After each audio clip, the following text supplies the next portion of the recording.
దేవుని సన్నిధికి వచ్చినటువంటి దేవుని బిడ్డలందరూ కూడా ప్రత్యేకమైన వందనాలు. వాక్యాన్ని చూసుకున్నాం. ఈ దినమందు దేవుని మహిమ ద్వారా ఎన్నో కార్యాలు జరుగుతాయి అంట. దేవుని మహిమ ద్వారా అనేకమైన కార్యాలు జరుగుతాయి. లూకా సువార్త 2వ అధ్యాయము 9వ వచనం. దేవుని మహిమ ఎక్కడ ప్రత్యక్షమవుతుందో అక్కడ అనేకమైన కార్యాలు జరుగుతాయి. కనుక ఆయన మహిమను మనం చూసేవారిగా మనం ఉండాలి. ఆయన తేజస్సును చూసేవారిగా, ఆయన కనుదృష్టిని ఎరిగిన వారిగా మనం ఉండాలండి. ఆయనను చూస్తే అద్భుతాలు జరుగుతాయి. దేవునికి స్తోత్రం, హల్లెలూయా. కనుక ఆయన మహిమ ప్రత్యక్షమవ్వాలని దేవునికి ప్రార్థించవలసిన వారిగా మనం ఉన్నాం. చదువుదాం. లూకా సువార్త 2వ అధ్యాయము 9వ వచనం.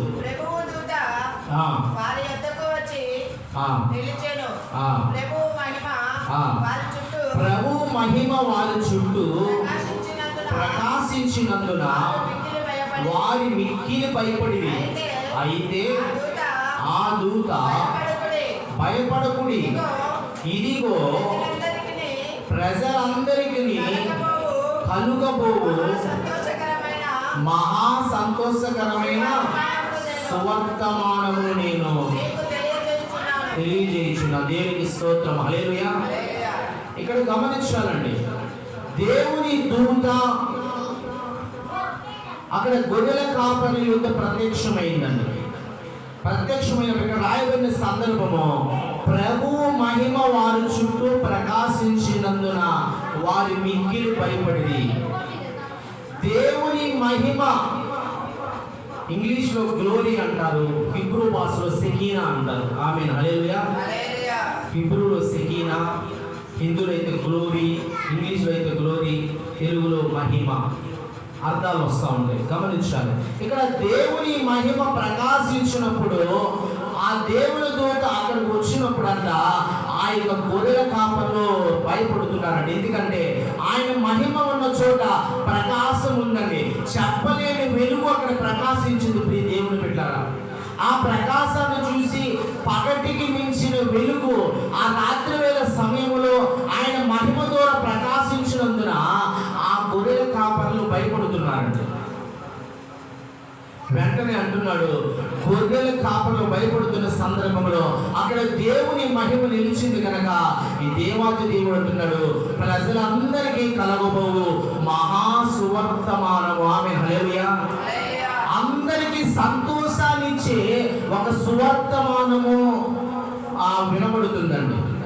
ఏంటంటే యేసుక్రీస్తు వారు దావీదు పట్టణమందు నేడు రక్షకుడు యేసుక్రీస్తు వారు జన్మించాడు. ఆమేన్, హల్లెలూయా. చూసారా, దేవుని మహిమ ప్రకాశించినప్పుడు అంట మంచి సువర్తమానాలు మనం వింటామండి. ఆమేన్, హల్లెలూయా. మంచి శుభవార్తలు మనం వింటామండి. స్తోత్రం, హల్లెలూయా.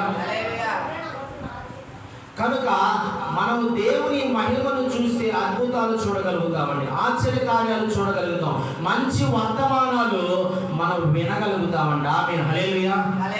కనుక దేవుని మహిమను చూడటానికి మనం ప్రయత్నం చేయాలి. నిర్గమకాండము 3వ అధ్యాయము 1వ వచనాన్ని మనం గమనించినట్లయితే,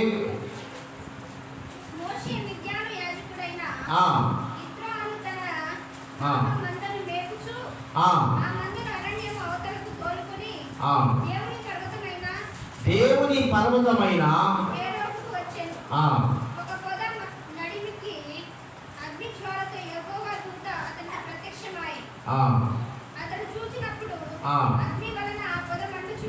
అగ్ని వలన ఆ పొద మండుచుండెను, కానీ పొద కాలిపోలేదు. దేవునికి స్తోత్రం, హల్లెలూయా. గమనించాలండి, ఇక గొర్రెలు తన మామ యొక్క మందను మేపుచున్నప్పుడు ఒక పొద కనిపిస్తుందండి. ఆ పర్వతం మీద ఒక పొద కనిపిస్తుందంట. ఆ పొద అగ్ని చేత మండుతుందంట, కానీ పొద కాలిపోలేదంట. ఆమేన్, హల్లెలూయా. దేవుని మహిమలా ఉంటుందండి. పరిశుద్ధాత్మ అగ్ని ఒకసారిగా దిగినట్టుంటుంది, కానీ మనుషులు శరీరాలు కాలిపోవు, వారిలో ఉండే పాప మాలిన్యాలు కాలిపోతాయి. ఆమేన్, హల్లెలూయా. దేవుని పరిశుద్ధాత్మ అగ్ని, దేవుని మహిమ దిగినప్పుడు పాపాలన్నీ కూడా కాలిపోతాయి, శరీర కోరికలు నశించిపోతాయి, ఆత్మ కార్యాలు జరుగుతాయి. ఆమేన్ హల్లెలూయా. దేవుని మహిమ ఉన్న చోట అద్భుతాలు జరుగుతాయి, పాప క్షమాపణలు జరుగుతాయి, పశ్చాత్తాపం కలుగుతుంది. ఆమేన్ హల్లెలూయా. ఇక్కడ దేవుని మహిమ ప్రకాశము ఆ పదం మీదకి వచ్చింది. ఆ పదం మండుతూ ఉందంట, పొద కాలిపోలేదు. ఆ దృశ్యాలు మోసే చూశాడండి. మోసే చూడంగానే నేను యాకోబు దేవుడను, నేను ఇదిగో అబ్రహాము, ఇసాకు, యాకోబుల దేవుడు అని చెప్పంగానే మోసే ఆయన చూడలేక తల కిందకి దించుకున్నాడంట. ఆమేన్ హల్లెలూయా. ఎందుకో తెలుసా? అబ్రహాము, యాకోబు, ఇసాకుల దేవుడు ఎవరంటే ఆయన పరిశుద్ధుడు. ఆమేన్ హల్లెలూయా. ఆయన పరిశుద్ధుడండి. ఆ పరిశుద్ధుని చూడలేక ఏం చేశారంటే ఆ తలను దించుకున్నారంట. దేవునికి స్తోత్రం. హల్లెలూయా. ఎందుకంటే ఆ పరిశుద్ధుడు అంత మహాపరిశుద్ధుడండి, నిత్యము దేవదూతల చేత కొనియాడబడుతున్న దేవుడు. ఆ పరిశుద్ధుడైన దేవుణ్ణి చూడలేక నేను అపవిత్రుడును అని చెప్పి మోషే తల దించుకున్నాడు. ఇదిగో దేవుడి మహిమ అక్కడ ప్రకాశించింది. అక్కడ ఒక అద్భుతం జరగబోతుంది. 3వ అధ్యాయం 7వ వచనం.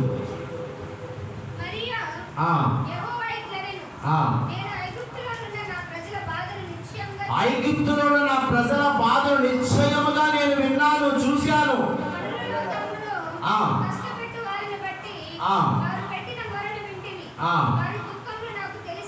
వారి దుఃఖములు నాకు తెలిసే ఉన్నవి. వారిని విడిపించుటకు ఐగుప్తు దేశం నుండి పాలు తేనెలు ప్రవహించు దేశమునకు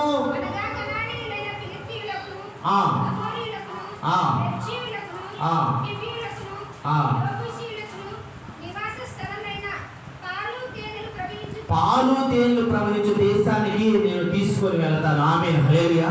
గమనించాలి, దేవుని మహిమ ప్రకాశించినప్పుడంట బంధకాలు తెగిపోతాయి అంట. ఆమేన్ హల్లెలూయా. దేవుని మహిమ ప్రకాశించినప్పుడు వాళ్ళ పరిస్థితి ఏంటంటే వారు ఇటుకలు కాల్చుకుంటున్నారండి. ఎంత కష్టపడినా, ఎంత ప్రయత్నం చేసినా ప్రతిఫలము లేదండి.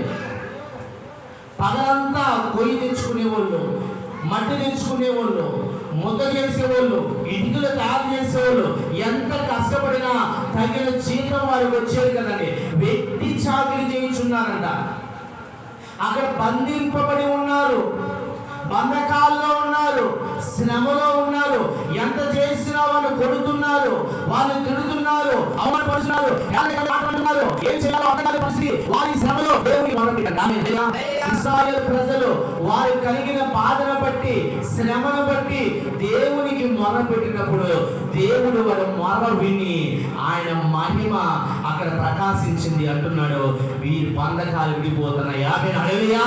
వీరికున్న శ్రమ ఇంకా ఉండదు. వీరి శ్రమలో నుంచి వీరిని విడిపిస్తున్నాను. ఐగుప్తు చేతుల్లో నుంచి వీరిని విడిపించడానికి నేను ఇక్కడికి వచ్చాను. అందుకే నా మహిమ ఇక్కడ ఉన్నది. ఆమేన్ హల్లెలూయా. ఆయన మహిమ ప్రకాశించిన చోటంట బంధకాలు విడగొట్టబడతాయి అంట. ఆమేన్ హల్లెలూయా. యేసుక్రీస్తు వారు కట్టబడిన బంధకాల నుంచి, కట్టబడిన కట్లను తెంపడానికి అపవాది చేతుల్లో, అపవాది బంధకాల్లో చిక్కి ఉన్న మనలను విడిపించడానికి యేసుక్రీస్తు వారి లోకానికి వచ్చాడు. ఆమేన్ హల్లెలూయా. ఆ రోజు ఇశ్రాయేలు బంధకాల నుంచి విడిపించడానికి దేవుని మహిమ ఆ పద మీదకి వచ్చింది. పొద మండుతూ ఉన్నది. ఆ మహిమను చూసిన మోషే ఆ ప్రజలను విడిపించడానికి నిలబడ్డాడంట. ఆమేన్ హల్లెలూయా. ఆ దినమందు మోషే పంపబడ్డాడు. ఈ దినమందు ఈ ప్రపంచంలో ఉన్న ప్రజలందరినీ అపవాది చేతుల నుంచి విడిపించడానికి యేసుక్రీస్తు వారు నీ కొరకు, నా కొరకు ఈ లోకానికి వచ్చి కల్వరి శిలువలో తన ప్రాణాన్ని పెట్టి 3వ దినమున మరణాన్ని జయించేసి మరణపు మునిని విడిచి నీకు నాకు స్వతంత్రాన్ని ఇచ్చాడు. ఆమేన్ హల్లెలూయా. పరలోక రాజ్య వారసులుగా చేశాడు. ఆమేన్ హల్లెలూయా. కనుక బంధకాలు తెంపబడతాయి అంటారు. ప్రియ దేవుని బిడ్డరా, నువ్వు దేవుని మహిమను చూడగలిగితే, మోషే ఎక్కడో ఉన్న పర్వతం మీద ఉన్నటువంటి చెట్టు చూశాడు. ఆ చెట్టు మండుతూ ఉంది, కానీ చెట్టు కాలిపోలేదు. ఏమిటో ఆ విచిత్రమైన చూడడానికి వెళ్ళాడు. దేవుని మహిమను తెలుసుకున్నాడు. ప్రియ దేవుని బిడ్డరా, నీవు కూడా మందిరానికి వచ్చిన నీవు దేవుని తేజస్సును చూడగలగాలి, ఆయన మహిమను చూడగలగాలి. దర్శనాల ద్వారా ఆయన అగ్ని వంటి మహిమను, ఆయన తేజస్సును నువ్వు చూసినప్పుడు నీ పాప మాలిన్యాలన్నీ కడిగి వేయబడతాయి. నువ్వు ఎక్కడైతే కట్టబడి ఉన్నావో ఆ కట్లు తెంపి వేయబడతాయి. ఆమె హల్లెలూయా. ఎక్కడో చెట్టు మీద ఉండే జక్కయ్య యేసయ్యను మహిమను చూశాడు. యేసయ్యను చూడగానే అతని పాపపు కట్లు తెంపివేయబడ్డాయి. ఆమె హల్లెలూయా. ధనము చేత, ధనం అనే బంధకాల చేత కట్టబడి ఉన్నాడు, వ్యామోహాల చేత కట్టబడి ఉన్నాడు, వ్యసనాల చేత కట్టబడి ఉన్నాడు, ఒక కఠినమైన వ్యక్తిగా ఉన్నాడు. ఎప్పుడైతే యేసయ్య ముఖ తేజస్సును మహిమను చూశాడో అన్నీ వెళ్ళిపోయినాయి బయటికి. ఆమె హల్లెలూయా. దేని చేత కట్టబడి ఉన్నావో ఆ కట్లన్నీ తెగిపోయినాయి. దేవుని కొరకు నిలబడడానికి ముందుకు వచ్చాడు. ఆమె హల్లెలూయా. నయా నీ కొరకు నేను ఉంటాను, నాకున్నదంతా ఇచ్చేస్తాను, ఈ లోకంలో ఉన్నటువంటి ఏది నాకొద్దు, నీవు ఉంటే చాలు. ఆమె హల్లెలూయా. అన్ని కట్లు తెగిపోయినాయండి, పథకాలన్నీ విడగొట్టబడ్డాయి. ఎందుకంటే యేసయ్య ముఖ తేజస్సును మహిమను ఆ జక్కయ్య చూశాడు. ఆమె హల్లెలూయా. ఆయన మహిమను చూస్తే అన్నీ కూడా విడిపించబడతాయి. మొదట మనం ఏంటంటే కట్టబడిన కట్ల నుంచి విడిపించబడాలి. చాలా మంది విడిపించబడటం లేదండి. అద్భుతాలు చూస్తున్నాం, ఆశ్చర్యకార్యాలు చూస్తున్నాం, దేవుని దగ్గర నుంచి మేలుస్తున్నాం, కానీ ఆ కట్టివేసిన ఉంటున్నాం. నువ్వు విడిపించడం మొదట అద్భుతాలు చూస్తాడు. నేను కట్టేశాడు, దానికి ఆహారం పెరిగితే సరిపోదండి, దాన్ని విడిపించాలి. ఆమె హల్లెలూయా. ఎక్కడైతే కట్టివేయబడిందో ఆ స్థితి నుంచి విడుదల పొందాలి. మీరందరూ కట్టివేయబడుతున్నారు కానీ విడిపించబడలేని స్థితిలో ఉన్నారండి. కార్యాలు చూస్తున్నారు, అక్కడే ఉన్నారు. ఒక పడవ తాడు విప్పకపోతే అది ముందుకు సాగుతుందా? పడవ తాడు విప్పకుండా నువ్వు ఎంతగా నువ్వు ముందుకు వెళ్ళాలని ఎంత ప్రయత్నం చేసినా ఏమండి వెళ్తా ముందుకి. నరసింహ చెప్పాలి, తెలుసు పడవ తోలుతారు కనుక. ఎంత ప్రయత్నం చేసి ఆ తెడ్డు తీసుకొని ఎంత ఆగినా ఉన్న దగ్గరే ఉంటావు. గంట సేపు ప్రయత్నం చేసిన 10 గంటల పడవలో నీవు ఉన్నా ఎక్కడ ఉన్నావు అక్కడే ఉంటావు, కానీ ఒక అడుగు ముందు కూడా వెళ్ళవు. ఈ రోజుల్లో సంఘ బిడ్డల పరిస్థితి ఈ విధంగా ఉంది. ఎక్కడ వేసిన గొంగలు అక్కడే ఉంది, ఎక్కడ ఉన్నవారు అక్కడే ఉన్నారు. ఫలింపు లేదు, అభివృద్ధి లేదు. ఈ లోకానికి సంబంధించింది కాదు, ఆత్మీయ ఫలింపు లేదు, ఆత్మీయ అభివృద్ధి లేదు, ఆత్మ ఎదగడంలా ఎక్కడున్న వారు అక్కడే ఉన్నారు. ఇక పాలు తాగేవారుగానే ఉన్నారు, కానీ ఆహారము తిని శ్రేష్టమైన వాక్యాన్ని భుజించే వారిగా లేరంట. ఆమె హల్లెలూయా. కట్టబడినటువంటి కట్లు చెప్పబడాలి. పడవ ప్రయాణం ముందుకు సాగాలంటే ఆ కట్టిన కట్టు విప్పాలంట. ఆమె హల్లెలూయా. ఆ కట్లు విప్పుకోండి అమ్మా అంటే, లేదు పాస్టర్ ఇంకా సమయం కావాలి, ఇంకా సమయం కావాలి, మేము ఈ లోకం అనే కట్ల చేత మేము కట్టబడే ఉంటాం, కానీ విడుదల మాకు వద్దయ్యా, రక్షణ మాకు వద్దయ్యా, మాకు ఈ కట్లే శ్రేష్టమైనదిగా ఉండి మేము ఇక్కడే ఉంటాం, ఈ కట్ల చేతే బంధించబడి ఉంటాం అంటున్నారు, కానీ విడుదల కావాలి అని చెప్పి కోరుకోవడం లేదండి. ఆమె హల్లెలూయా. ఆయన మహిమను చూడగలిగితే, ఆయన తేజస్సును చూడగలిగితే నీ బంధకాలు విడగొట్టబడతాయి. ఆమె హల్లెలూయా. ఆయన మహిమను చూస్తే ఈ లోకంలో ఉన్నవి ఏమి వద్దంటావు.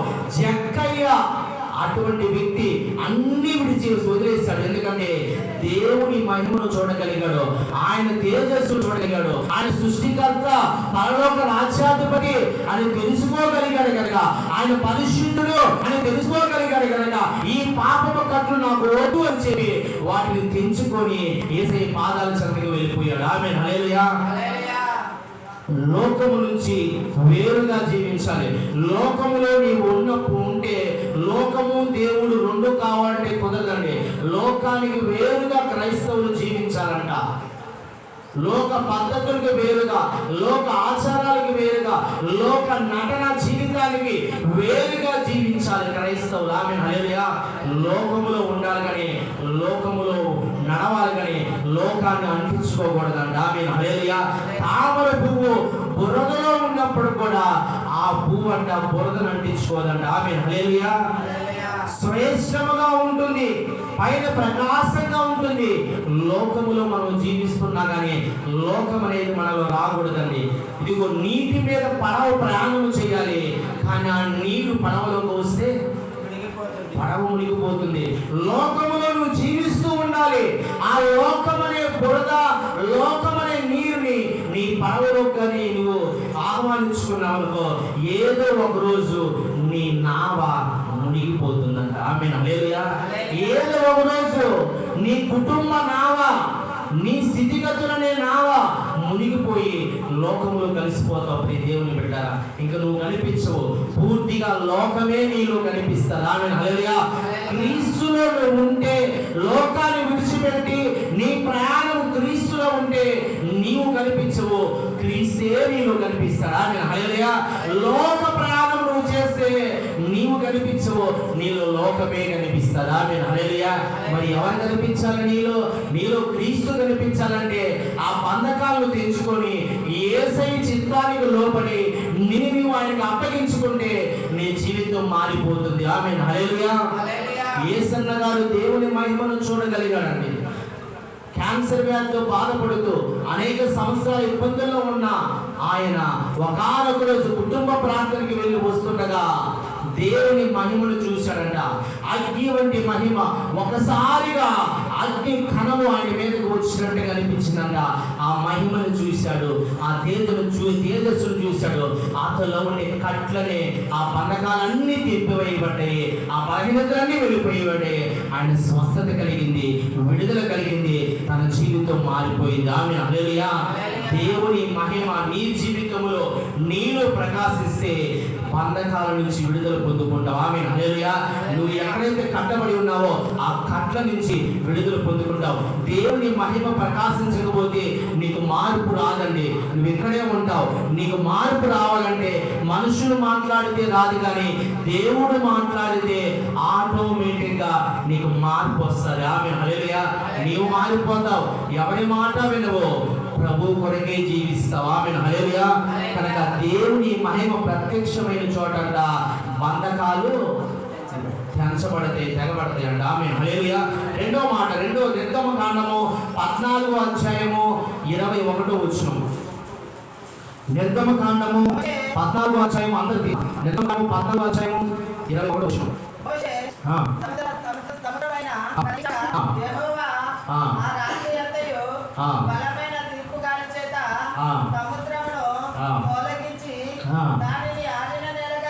దానిని ఆరిన నేలగా చేసింది. దేవునికి స్తోత్రం. హల్లెలూయా. దేవుని మహిమ ప్రత్యక్షపరచబడిన చోటంట మార్గాలు తెరవబడతాయంట. ఆమేన్ హల్లెలూయా. అర్థం కావడం లేదండి. ఇశ్రాయేలు ప్రజలు మోషే నాయకత్వంలో మోషే నడిపిస్తూ వస్తున్నాడు. ఎనక ఫరో రథము, ముందు ఎర్ర సముద్రం అండి. మళ్ళీ గారు ముందే ఉందంట ఎర్ర సముద్రం, వెనక ఫరో సైన్యం. చాలా సందర్భాలు మనకు కూడా మన జీవితం నీలో ఉంటే ముందు చూస్తే శ్రమ, వెనక ముందు కొయ్యి వెనక. కొన్ని సందర్భాలు ఏం చేయాలో అర్థం కాదండి. ఎటు వెళ్ళాలి?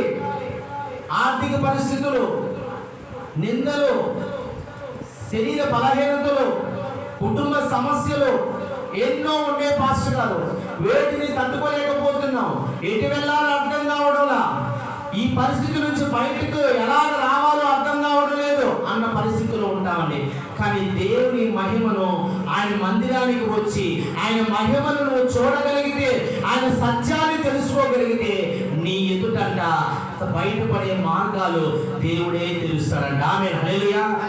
తప్పించుకునే మార్గము ఆ దేవుడే తెలుస్తాడంట. ప్రియ దేవుని బిడ్డలారా, ఆయనే తెలుస్తాడు. ప్రార్థన చేయాలి. సంసోను పాత గాడిద, పచ్చి గాడిద ఎముగు తీసుకున్నాడు. 1000 మంది వచ్చారు ఆయన మీదకి. అందరిని కూడా ఒకసారిగా చంపేశాడు. అందరిని చంపి కుప్పలు వేసేసాడు. సంసోన్ని రియల్ హీరో అనొచ్చాడు. డూబ్ హీరో కాదు. డూబ్ హీరో కాదంట, ఆయన రియల్ హీరో. రియల్గా 1000 మందిని చంపి కుప్పలు వేసేసాడు. ఆయన కూర్చుని అలసిపోయాడు, దాహం వేస్తుంది, నీరు లేవు. ఇంకొద్ది క్షణాల్లో అదే దాహంతో తాను చనిపోతాడు. ప్రార్థన చేశాడు, అయ్యా దారి కనపడ్డంలా, చుట్టుపక్కల ఎక్కడా నీరు లేదయ్యా, నేను వీరందరినీ చంపాను, చివరికి నేను చనిపోయే స్థితిలో ఉన్నాను, నన్ను బ్రతికించవా అంటే దేవుడు ఒక జల ఓటను పుట్టించి నీటిని ఇప్పించాడు. ఆమేన్, హల్లెలూయా. చెప్పండి హల్లెలూయా. ఎటు వెళ్ళాలో అర్థం కాని పరిస్థితి, ఇంకా చనిపోయే స్థితి, బతకలేని స్థితిలో ఉన్నాడు. కానీ ప్రార్థిస్తే మార్గాలు తెరవబడి నీటి ఓట కనిపించింది. చక్కగా సమృద్ధిగా నీరు తాగి తన ప్రాణంతో లేచి బయటకు వచ్చాడు. ఆమేన్, హల్లెలూయా. మన దేవుడు గొప్పవాడండి. మార్గాలు వెలిచే దేవుడు ఆయనే. ఏ స్థితిలో ఉన్నా ఆ స్థితిలోంచి బయటికి తీసుకొచ్చే దేవుడు ఆయనే. మన ప్రయత్నాలన్నీ వ్యర్థమండి. దేవుణ్ణి ఆశ్రయిస్తే ఆయనే మార్గాలు తెరుస్తాడు. ఆమె హల్లెలూయా. ఆయనే మార్గాలు తెరుస్తాడు. కొన్నిసార్లు అంటాము, అయ్యా ప్రార్థన చేస్తాను, దేవుడే వచ్చి కార్యం చేయాలండి. దేవుడు చేస్తాడు మళ్ళీ గారు, కానీ ఎవరో ఒకరిని సహాయం చేసేవారిని నీ వద్దకు పంపిస్తాడు ఆయన. అదే ఆయన చేయగలిగిన సహాయం. ఆమె హల్లెలూయా. అంతేగాని దేవుడే నీ ముందుకు వచ్చి మళ్ళీ కానీ తీసుకో అని చెప్పి నీ చేతిలో పెట్టాడు. ఒకరోజు అంట ఒక వ్యక్తి ఎంతగానో దేవుణ్ణి నమ్ముకున్నాడంట. మూఢ విశ్వాసం అంట. ఏ విశ్వాసం? దేవుడు చేస్తాడు కార్యాలు ఎక్కువ అంట. అటువంటి ఆ విధంగా ఉన్న వ్యక్తి అంట ఆ ప్రాంతంలో వరదలు వచ్చేసిందంట. ఆ ప్రాంతం మొత్తం మునిగిపోతా ఉందంట. మునిగిపోయే సందర్భంలో మొదట ప్రార్థన చేస్తూ ఉన్నాడంట, అయ్యా నీళ్ళు వచ్చేస్తుంది, నేను బ్రతకాలని ఉంది, నన్ను బ్రతికించవా అని ప్రార్థన చేస్తున్నప్పుడు దేవుడు మొదట ఒక చిన్న ఆ ఊరికంట బస్సులు పంపించాడంట. బస్సులు అందరు మైకి తీసుకురావడం చేస్తున్నారు, ఇదిగో ఈ ప్రాంతం మొత్తం వరదల చేత మునిగిపోతుంది కనుక ఈ ప్రాంతంలో ఉన్నటువంటి ప్రజలందరూ కూడా వచ్చి మేము వచ్చినటువంటి బస్సులు ఎగిరితే సురక్షితమైన ప్రాంతాలకు మేము వచ్చాము అని మైకులు అనౌన్స్ చేస్తే ఇతరంట, నేను దేవుడు ప్రార్థన చేశాను కదా, ఆ దేవుడు వచ్చి నన్ను చేతులతో ఎత్తుకొని ఆకాశం నుంచి బయటికి తీసుకెళ్తాడు అని కూర్చొని ఇంట్లో ప్రార్థన చేసుకున్నాడు. వచ్చింది బస్సులు అనౌన్స్ చేశారు, ఎక్కే వాళ్ళు ఎక్కారు, ఆ బస్సులు వెళ్ళిపోయినాయండి. కొద్దిసేపటి తర్వాత నీరు మొత్తం వచ్చిందంట. ఆ ఇంటి పైకప్పు మీదకి ఎక్కాడు. కొద్దిమంది పడవల మీద చాలా మంది వచ్చారంట. వచ్చి ఇంకా ఎవరైనా ఇళ్ళలో తప్పిపోయిన వారు ఉంటే రండి, మిమ్మల్ని సురక్షితమైన ప్రాంతాలకి తీసుకువెళ్ళడానికి మేము వచ్చాం, మీరు రాండి, పడబెట్టండి, తప్పించుకోండి అని అనౌన్స్ చేస్తుంది. ఇతని ఇంటి మీద కూర్చొని మీరు అక్కడ నేను రాను, నేను కోరుకున్నాను నా దేవుడే వచ్చి నన్ను తీసుకురా. ఇంకొద్దిసేపు అయిన తర్వాత ఆ వచ్చినటువంటి పడవలు అవన్నీ వెళ్ళిపోయినాయండి. ఇంకా నీరు ప్రవాహం ఎక్కువైపోయింది. లాస్ట్కి మెడదాకు నీళ్ళు వచ్చేసినాయండి. ఇంకొద్ది క్షణాల్లో చనిపోయే స్థితి అంట. ఆ సందర్భంలో కూడా ఆ హెలికాప్టర్లో కొద్దిమంది వచ్చారంట. ఎవరైనా ఇంకా ఈ యొక్క వరదలో కొట్టుకుపోయే వారు ఎవరైనా ఇంకా ఉన్నట్లయితే ఇదిగో రాండి, మేము తాడేస్తున్నాం, ఈ తాడు పట్టుకుంటే హెలికాప్టర్ ద్వారా మిమ్మల్ని కాపాడి సురక్షితమైన ప్రాంతంలో మిమ్మల్ని తీసుకెళ్తామని చెప్పి ఆ వ్యక్తుల చోటకి ఆ యొక్క నిచ్చెన లాంటి తాడు వేసారండి. ఆ వ్యక్తి అంటున్నాడు, నేను ఎక్కను, నా దేవుడు నా కోసం వస్తున్నాడు, నన్ను తీసుకెళ్ళాడు. ఆ ప్రయత్నం చేసి హెలికాప్టర్ వ్యక్తులు వెళ్ళిపోయారు. అక్కడే చనిపోయాడు. గమనించాలండి, చనిపోయాడు. లాస్ట్కి చనిపోయిన తర్వాత ఆయన నరకం దగ్గరలో ఉన్నప్పుడు అంటున్నాడంట, దేవుడు నరకం దగ్గరలో ఉన్నప్పుడు, పరలోక రాజ్య నరకానికి మధ్యలో ఉన్నప్పుడు దేవుడిని అడుగుతున్నాడంట, అయ్యా ఏంటయ్యా నేను ఎంతగా నీకు ప్రార్థన చేశాను, నువ్వు నన్ను కాపాడుతావు, ఎంత ప్రయత్నం చేసినా నన్ను కాపాడుకుని నన్ను వదిలేస్తావు, నేను చనిపోయి ఇక్కడికి వచ్చాను, ఏంటయ్యా నా పరిస్థితి అంటే దేవుడు అన్నాడంట, నువ్వు ప్రార్థించిన వెంటనే నేను నేను కాపాడడానికి పంపించను, నీకు కూడా ఈ ప్రజలు కూడా ఆలోచించిన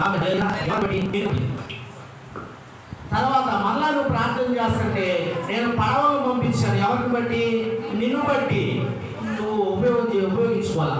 చివరికి మరలా నువ్వు ప్రార్థన చేస్తుంటే హెలికాప్టర్ను కూడా పంపించాను. ఆమె హల్లెలూయా. దాన్ని కూడా నువ్వు ఆడుకోలేకపోయావు, అందుకే నువ్వు చనిపోయి ఇక్కడ ఉన్నావయ్యా. ఆమె హల్లెలూయా. చాలా మంది అదే చేస్తారు, ప్రయత్నము చేయాలండి,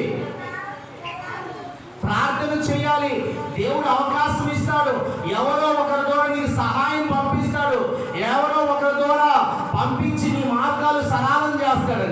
కానీ నువ్వైతే ఆయనే వస్తాడు కనుక ఎవరో ఒక వ్యక్తిని నీకు సత్కరించడానికి సహాయం చేయడానికి దేవుడు లేపుతాడండి. ఆమేన్ హల్లెలూయా. ఆయనే సహాయం చేయడానికి లేపుతాడండి. అంతేగాని ప్రభువే వచ్చి కాదు. దేవుడు ప్రార్థన చేసుకుంటే ఏదో ఒక తలంపు ఇస్తాడు, తప్పించుకునే మార్గం ఇస్తాడండి. ఇక్కడ ఇశ్రాయేలు ప్రజలు భయపడుతున్నారు. వెనక చూస్తే ఫరో సైన్యము ముందు మల్లిగారు ముందు ఎర్ర సముద్రం మల్లిగారు చెప్తారని చెప్తున్నారు. స్తోత్రం హల్లెలూయా. ముందే కనుక ఎర్ర సముద్రం అండి. భయపడుతున్న సందర్భంలో మోషే ప్రార్థించాడు. అయ్యా ముందు ఎర్ర సముద్రం ఉంది, ఏం చేయాలి అంటే దేవుడు అన్నాడు నీ కళ్ళనెత్తి ప్రార్థన చెయ్యి. ఆమేన్ హల్లెలూయా. దేవుడు తూర్పు గాలి చేతంట ఆ సముద్రాన్ని 2 పాయలు చేశాడంట. ఆమేన్ హల్లెలూయా. సముద్రం లోతు చాలా ఉంటుందండి. సముద్రంలో నీరు చాలా ఉంటుందండి. ఆ సముద్రాన్ని దేవుడు ప్రజలందరి కొరకంట 2గా పాయలు చేశారు. సముద్రం ఎలా ఉందో తెలుసా? ఆరిన నేలగా చేశాడంట. ఆమేన్ హల్లెలూయా. ఏమండి, ఒక చెరువులో నీరు ఎండిపోవాలంటే ఎక్కువ ఎండలు ఎప్పుడు చాలా మంది అంటారు ఒక 2-3 సంవత్సరాల క్రితం అనుకుంటా, 2 సంవత్సరాల క్రితం ఏమో బాగా ఎండలు వచ్చినాయి. ఎప్పుడు ఎండిపోయినటువంటి నదులు, ఎప్పుడు ఎండిపోయినటువంటి చెరువులు కూడా ఎండిపోయినాయండి. అంతేనా? అన్నీ ఎండిపోయినాయి మొత్తం. చాలా మంది అన్నారప్ప ఇంతవరకు నేను చిన్నప్పటి నుంచి ఎండిపోయింది. ఎంత ఎండలు ఉంటే అది కానీ చిన్న నల్లు ఎండిపోవడానికి మనం 2 సంవత్సరాలు చూసి అంటున్నాం. మరి దేవుడు మాట సరిగ్గానే ఒక్క క్షణంలోనే ఏం జరిగిందంటే సముద్రమే ఆరిన నేల అయిందంట. హల్లెలూయా. సముద్రంలో నీరంతా పట్టుకెళ్ళిపోయింది. ఆరిన నేలగా ఆ సముద్రం చేయబడిందంట. ఆమేన్ హల్లెలూయా. మరి ఎంత శక్తివంతుడు దేవుడు అండి. ఆయన మాటలో శక్తి ఉంది. నీవు ఆయన మహిమను చూడగలిగితే అంటే మార్గాలు తెరవబడతాయి అంట. ఆమేన్ హల్లెలూయా. మోషే దేవుని మహిమను చూశాడు, ప్రార్థన చేశాడు. సముద్రం 2గా చేయబడింది, ఆరిన నేలగా చేయబడింది. ఆరిన నేల మీద ప్రజలు వెళ్ళండి. దేవుని సెకీనా మేఘం అంట ఎలా ఉంది తెలుసా? పగలు ఎండ దెబ్బ అయినను రాత్రి వెన్నెల దెబ్బ అయిన తగలకుండా వారి మీదే ఉందంట. ఆమేన్ హల్లెలూయా. ఆయన మేఘము, ఆయన మహిమ ఈ ప్రజలు కాపాడుతుందంటండి. శత్రువులు వెనకాలే వస్తున్నారు. వీరు ఆరిన నేల మీద వెళ్ళిపోతుంటే శత్రువులు ఏం చేస్తారు తెలుసా? వాళ్ళు కూడా వెనకాల వీళ్ళతో వచ్చి వెనకాల ఎగబడి వస్తున్నారంటండి. ఏం అర్థం కావట్లా. మళ్ళా మోషే ప్రార్థన చేశాడు, ఏంది ప్రభువా మేము ఆరిన నేల మీద వెళ్తున్నాం, మా వెనకాల వాళ్ళు కూడా వస్తున్నారయ్యా. దేవుడు చేశాడు, ముందున్న మేఘం అంట వెనక్కి వెళ్ళిందంట. వీళ్ళకి ఎండ వస్తే, వీళ్ళకి పగలు వస్తే వారికి రాత్రి చీకట్లో వారికి ఏం అర్థం కాకుండా ఒకరినొకరు తరుముకుంటా చిన్నగా అడుగులు వేస్తూ వచ్చారంట. వీళ్ళకైతే బాగా వెలుగుంది కనుక ఉరుకులు తీస్తా వెళ్ళిపోయారంట. ఆమేన్ హల్లెలూయా. సంగతి మీరు ఆలోచన చేశారా? రాత్రి రాత్రి వర్షిస్తున్నారా? పగలు నడిపించాడు, రాత్రి నడిపించాడండి. ఆమేన్ హల్లెలూయా. మరి అంత బలం ఎవరిచ్చారండి? దేవుడే. కొన్ని సందర్భాలు అంటాం, పాస్టర్ గారు ఇదంతా నేనే చేయాలండి, నాకే వచ్చిందండి, అంతా నేనే చేయాలా, అన్నీ నాకేనా? నీకే అంటే నీకు చేయగలిగిన శక్తి దేవుడు నీకు ఇచ్చాడు. ఆమేన్ హల్లెలూయా. తట్టుకునే శక్తి నీకు ఇచ్చాడు, జయించే శక్తిని నీకు ఇచ్చాడు, నమ్మడే శక్తిని దేవుడు నీకు ఇచ్చాడు కనుక నువ్వు అనుభవించాల్సింది. ఆమేన్ హల్లెలూయా. దేవుడు ఇస్తాడండి. కొంతమంది అంటూ ఉంటారు, పాస్టర్ గారు నాకు షుగర్ ఉంది, బీపీ ఉంది, హార్ట్ ప్రాబ్లమ్స్ ఉండే, కిడ్నీ సమస్యలు ఉండే, అవి ఇవి అన్నీ ఉన్నాయండి, కానీ నాకైతే భయం లేదు, ఆరోగ్యవంతులుగానే ముందుకెళ్తున్నానండి. ఆమేన్ హల్లెలూయా. ఎన్ని రోగాలున్నా నాకైతే ఇబ్బందే లేదండి. నేను ఇన్ని సంవత్సరాలుగా ఇన్ని రోగాలు ఉన్నప్పుడు కూడా ప్రాణంతోనే ఉన్నాను. ఆమేన్ హల్లెలూయా. ఎంత గొప్ప కృప అండి, దేవుడు ఇచ్చినట్టే కదా. ఈ రోజులో చిన్న రోగం వచ్చే చాలామంది, మొన్న ఒక ఆమె గురించి, ఆమెకంట బాగానే ఉంది ఆరోగ్యంగా, లోపల ఏ బలహీనత లేదంట, షుగర్ లేదు, బీపీ లేదు, హార్ట్ ప్రాబ్లమ్స్, కిడ్నీ సమస్య ఏమీ లేదండి. కానీ ఒకరోజు హాస్పిటల్కి వెళ్తే క్యాన్సర్ చివరి స్టేజ్ అన్నారంట. నిన్నటి దాకా బాగుంది, అది అనగానే తెలుసుకోగానే ఆమె కుంగిపోయి బలహీన అయిపోయింది. చివరికి కొన్ని రోజుల్లోనే వెంటనే చనిపోయిందండి. నేను ఎందుకు ఈ మాట చెప్తున్నానంటే, ఏ బలహీనత, ఏ రోగము మనల్ని ఏమీ చేయలేదండి. ఎప్పుడు వరకు అంటే దేవుని మహిమ మనతో ఉన్నంత వరకు, దేవుని కృప మనతో ఉన్నంత వరకు ఏది మనలను ఏమి చేయలేదు. ఆమేన్, హల్లెలూయా. అందుకే అంటాడు సంగీత, అందుకే అంటున్నాడు, ఏమంటున్నాడు తెలుసా? నా కృప, చెప్పాలి, నా కృప నీకు చాలు. చేప సవాల్ చేస్తుందంట. చేప, ఇదిగో నేను సముద్రంలోనే ఉంటాను. సముద్రం అంతా ఏముంటుంది? సముద్రంలో ఉప్పు నీరు ఏముంటుందండి? ఉప్పు కదా, ఉప్పు నీరు ఉంటుంది, ఉప్పు. సముద్రంలో నేను ఉంటాను, సముద్రంలో జీవిస్తాను, సముద్రంలో ఈత కొట్టుకుంటూ ఉంటాను, కానీ అప్పుడు నేను ఓ యవనస్తులారా, మీరు కూడా లోకంలో ఉండండి, లోకంలో ఉండండి, లోకంలో జీవిస్తూ ఉండొచ్చు, కానీ ఆ లోకం అనే బురద, లోకం అనే పాపపు చేష్టలు, పాపపు తలంపులు, పాపపు ఆలోచనలు మీలోకి రానియొద్దు. ఆమేన్, హల్లెలూయా. నేను పరిశుద్ధంగా సముద్రంలో ఉంటాను, మీరు కూడా ఈ లోకములో మీరు పరిశుద్ధంగా ఉండగలుగుతున్నారా అని చేప సవాల్ చేస్తున్నారు. ఆమేన్, హల్లెలూయా. ప్రియా యవనస్తులారా, ప్రియ దేవుని బిడ్డారా, మన కష్ట సమయాల్లో ప్రభువే మన తోడుగా ఉండి మార్గాలను సరళం చేస్తాడు. తప్పించుకునే మార్గాలని ఆయన తెలుస్తాడు. ప్రార్థన చేయాలండి. కష్టంలో ఉన్నావు, నువ్వు ఆర్థిక ఇబ్బందులతో ఉన్నావు, ప్రభా నాకు సహాయం చేయమంటే ఎవరో ఒకరిని పంపించి నీకు సహాయం చేపిస్తాడు. ఆమేన్, హల్లెలూయా. దారి తప్పిపోయిన స్థితిలో ఒకరోజు మిస్ అయ్యి ట్రైన్ తప్పిపోయి వెళ్ళిపోయాను వేరే ప్రాంతం, మహారాష్ట్ర ప్రాంతాలకు వెళ్ళిపోయినప్పుడు మీకు చెప్పాను, బ్యాంకులో డబ్బులు ఉండే ఏటీఎం తెచ్చుకోలేదు, బ్యాంక్ టైమింగ్స్ ఈవినింగ్ 5 దాటి బ్యాంక్ టైమింగ్స్ అయిపోయింది, చేతిలో అమౌంట్ లేదు, ప్రార్థన చేసుకుంటూ ఉన్నా. ఏంది ప్రభు అంటున్నప్పుడు వెంటనే రీఛార్జ్ షాప్ దగ్గరికి ఒక వ్యక్తి వచ్చి రీఛార్జ్ చేయరని అడుగుతున్నాడండి. దేవుడు తలం పుట్టించాడు, ఇతనికి రీఛార్జ్ చేపిస్తే ఇంటికాడ ఉన్న వారి ద్వారా రీఛార్జ్ చేపిస్తే అమౌంట్ ఇస్తారు కదా అని ఆలోచన ఇచ్చాడు. ఆమేన్, హల్లెలూయా. ఊరిలో ఎలా ఉండాలి, ఎక్కడ ఉండాలి, ఏ పరిస్థితి, కానీ ప్రభు ఏం చేశాడంటే తప్పించుకునే మార్గం అనేది తెరిచాడు. ఏ పరిస్థితులైనా మనం వచ్చాడు, కానీ తప్పించుకోవడానికి ప్రభు ఏ మార్గాన్ని తెరుస్తాడు. మనం ప్రయత్నం చేయాలి, ప్రార్థన చేయాలి. ఆ ప్రార్థన ద్వారా ఎటు వెళ్ళాలో దేవుడే దారి చూపిస్తాడు. ఆమేన్, హల్లెలూయా. హాగరు వెళ్ళిపోయిందండి, పిల్లవాడిని ఎత్తుకొని వెళ్ళింది, అరణ్యంలోకి వెళ్ళిపోయింది. పిల్లవాడు ఏడుస్తున్నాడు, తెచ్చినటువంటి నీటి కొండ అయిపోయింది, నీటి బుడ్డి అయిపోయిందండి. తాగించడానికి, పిల్లవాడికి తాగించడానికి నీళ్ళు లేవు. పిల్లోడు కేకలు పెట్టి ఏడుస్తున్నాడు, దాహం దాహం. ఆ ఎదురుగా పొద అంటే దేవుని పొద, దేవుని మందిరము, దేవుని సన్నిధి అని పిలవబడుతుంది. ఆ పొద దగ్గర ఆ పిల్లవాడిని వదిలేసి దూరంగా కూర్చొని ఏడుస్తుంది. ఆ పిల్లవాడు మొర వినలేకపోతుంది, కేకలు వినలేకపోతుంది, దేవునికి ప్రార్థన చేస్తుంది. ఏం ప్రభు నా స్థితి, ఏందయ్యా నా పరిస్థితి, నా పిల్లవాడు చనిపోయే స్థితిలో ఉన్నాడు, ఏమిటి అని ఏడుస్తుందండి. ఒక విషయం మీకు తెలుసా, ఆ పిల్లవాడు కూర్చున్న దాని పక్కనే నీటి ఓట ఉందంట. ఆమేన్, హల్లెలూయా. నీటి ఓట ఉందండి. తన శ్రమలో ఉంది, ఇబ్బందిలో ఉంది, తన బాధలో ఉంది కనుక ఆ నీటి ఓటను తను చూడలేకపోతుందంట. ఆమేన్, హల్లెలూయా. ఆమె కన్నులు తెరవబడలేదంట, చూడలేకపోతుందండి. మనం చాలా సందర్భాల్లో కష్టాల్లో, ఇబ్బందుల్లో, బాధల్లో ఉంటాం. తప్పించుకునే మార్గం మన పక్కనే ఉంటుందండి, బయటికి రావడానికి మార్గం పక్కనే ఉంటుంది, కానీ దాన్ని మనం గ్రహించుకోలేకపోతాం, తెలుసుకోలేకపోతాం, చూడలేకపోతామండి. ఇలా పక్కనే నీటి ఓటు ఉంది, కానీ ఆఖరి కళ్ళు తెరవలేదు కనుక, బాధలో ఉంది కనుక తను చూడలేకపోతుందంట. ప్రార్థన చేసింది, ప్రభువా నా పిల్లోడిని బతికించాయా, వాగ్దానం చేసావు కదయ్యా, నా పిల్లవాడు చనిపోతే నేను కూడా, నాకు కూడా చావే కదా, ఏంది ప్రభు అని ప్రార్థన చేస్తే దేవుడు అన్నాడు, ఏం భయపడద్దు, నీ పిల్లవాడిని గొప్పగా నేను చేస్తాను. ఆమె హల్లెలూయా అని చెప్పి ఆఖరి కళ్ళు తీశాడంట. ఆ పిల్లవాడు పక్కనే ఉండే నీటి ఓట కనబడుతుందంట. ఆమె హల్లెలూయా. ఆఖరికి అర్థం కాల, ఒరే నా పిల్లవాడు పక్కనే నీటి ఓట ఉంది, ఇంతవరకు నేను చూడలేకపోయా. మనం అనుకుంటాం తప్పించుకునే మార్గము, సహాయం చేసేవాళ్ళు నా పక్కనే ఉన్నారే, ఊరంతా తిరిగి వచ్చానే, నా పక్కన ఉండేవాళ్ళు నాకు సాయం చేసేవాళ్ళు. ఆమేన్, హల్లెలూయా. దేవుడు ఏం చేస్తాడంటే దారి తెరుస్తాడు.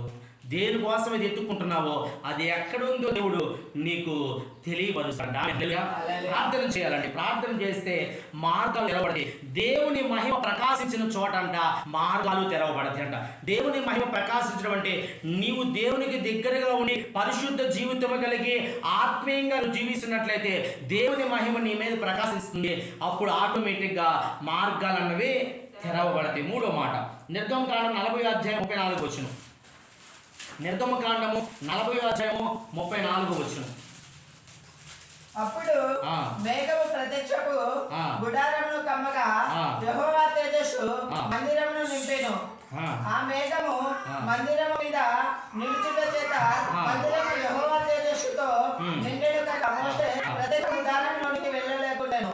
మేఘము మందిరము మీద నుండి పైకి వెళ్ళినప్పుడల్లా ఇశ్రాయేలు ప్రయాణమైపోయేది. స్తోత్రం, హల్లెలూయా. ఆ మహిమ మనల్ని నడిపిస్తుందంట. ఎక్కడికి వెళ్ళాలి, ఎలా నడవాలి, ఏ చోటకి వెళ్ళాలి అన్నది దేవుడే మనకు సాయం చేస్తాడంటండి. ఇక్కడ ఇశ్రాయేలు ప్రజలకంట దేవుని మహిమ ఆ ప్రత్యక్ష గుడారం మీదకి వచ్చినప్పుడు వాళ్ళు అక్కడే ఉండేవాళ్ళంటే ఎన్ని రోజులైతే దేవుని మహిమ ఉంటుందో అప్పుడు అక్కడ ఉంటారంట. దేవుని మహిమ పైకి వెళ్ళిపోగానే వారు ఏం చేస్తారంటే ప్రయాణం అయిపోతారంట. ఆమేన్, హల్లెలూయా. అదే వారికండి దేవుని మహిమ ప్రత్యక్ష గుడారం నుంచి బయటికి రాగానే మాకు ముందుగా దేవుడు వెళ్తున్నాడు అని తెలుసుకొని వారు కూడా ప్రయాణమే వెళ్తారంట. ఆమేన్, హల్లెలూయా. దేవుని మహిమ ప్రత్యక్ష గుడారం మీదే ఉన్నప్పుడు వాళ్ళు ఎక్కడికి కదలరంట, అక్కడే ఉంటారంట. ఆమేన్, హల్లెలూయా. గమనించాలండి, దేవుని సన్నిధిని విడిచిపెట్టి వెళితే కార్యాలు చూడలేము అని చెప్పి ఆ ప్రజలు ప్రత్యక్ష గుడారం మీద దేవుని మహిమ ఉన్నప్పుడు అక్కడే ఉండేవాళ్ళు. ఆ ప్రాంతంలో కొన్ని రోజులు, కొన్ని నెలలు, కొన్ని సంవత్సరాలైనా అక్కడే ఉంటూ వచ్చారండి. ఆమేన్, హల్లెలూయా. ప్రియ దేవుని బిడ్డలారా, దేవుని మందిరాన్ని నీవు నేను విడిచిపెట్టి ఎక్కడికి వెళ్ళినా దేవుని కార్యాలను చూడలేము. ఇశ్రాయేలు ప్రజలకు తెలుసు. అందుకే రోజులైనా, నెలలైనా, సంవత్సరాలైనా అక్కడే ఉండేవాళ్ళంట. కనుక నీవు దేవుని చిత్తము లేకుండా ఏ ప్రయత్నాలు చేసినా అవి నెరవేరవు. దేవుని చిత్తానుసారంగా చేసే అద్భుతాలను మనము చూడగలుగుతాం. ఇక్కడ చూస్తే దేవుని మహిమ అంట మనల్ని నడిపిస్తుందంట. ఇశ్రాయేలు ప్రజలు దేవుడే నడిపించాడంట. హల్లెలూయా. పగలు ఎండ దెబ్బలను, రాత్రి వెన్నెల దెబ్బలను తగలకుండా ఆయనే వారికి ముందు వెనక ఉండి నడిపిస్తూ వచ్చాడట. ఆ ఎలుతున్నటువంటి ప్రజలు ఎవరు కూడా వారి మీదకి రాకుండా వీరి భయాన్ని వారు కలగజేశారంట. ఆమేన్, హల్లెలూయా. ఆ విధంగా ప్రజలకు కాపాడంట. దేవుడు మహిమ ఉన్న చోట ఆయనే మన తోడుగా ఉండి మనల్ని నడిపిస్తాడంటండి. 10వ అధ్యాయము 2వ దినవృత్తాంతముల గ్రంథము 7వ అధ్యాయం 2వ వచనం. 2వ దినవృత్తాంతములు 7వ అధ్యాయం 2వ వచనం.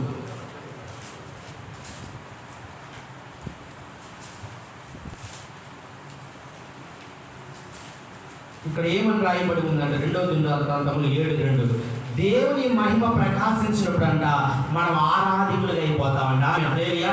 కొంతమంది ఆరాధన జరిగే సమయంలో దిక్కును చూస్తూ ఉంటారండి. ఏం చేస్తారు? దిక్కును చూస్తారు. కళ్ళు మూయకుండా పిల్లల్ని ఆడించుకోను, లేకపోతే వెనక తిరగను, లేదా వాళ్ళు ఎలా ఉన్నా, వాళ్ళు ఎలా చెప్పగలుగుతున్నారు, వాళ్ళు ఎలా ఆరాధిస్తున్నారు అని చెప్పి వాళ్ళ మొహాలు వీళ్ళ మొహాలు చూస్తూ ఉంటారు.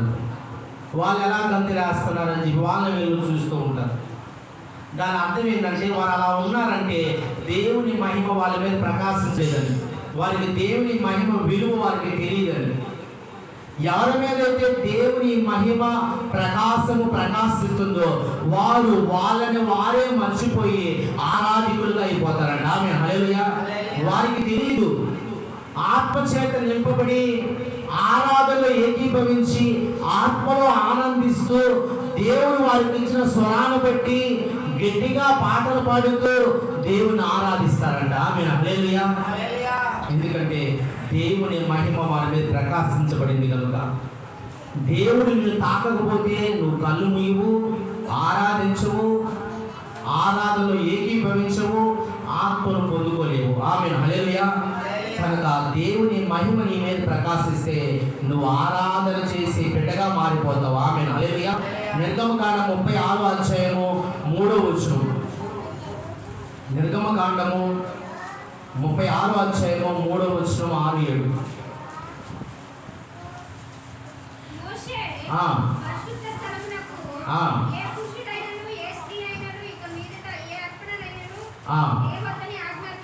స్తోత్రం. 6-7 వచనాలు.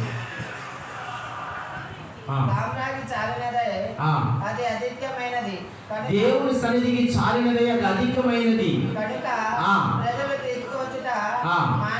స్తోత్రం, హల్లెలూయా. దేవుని మహిమ ప్రకాశిస్తేనంట ధారాళముగా ఇచ్చేవారిగా ఉంటారంట. ఆమేన్, హల్లెలూయా. అంతే కదా, దేవుని మహిమ ప్రకాశించకపోతే, దేవుడు మీతో మాట్లాడకపోతే మీరంట ఇచ్చే మనస్సు, ఆ ధారాళముగా ఇచ్చే మనస్సు రాదంటండి. అర్థమవుతుందా?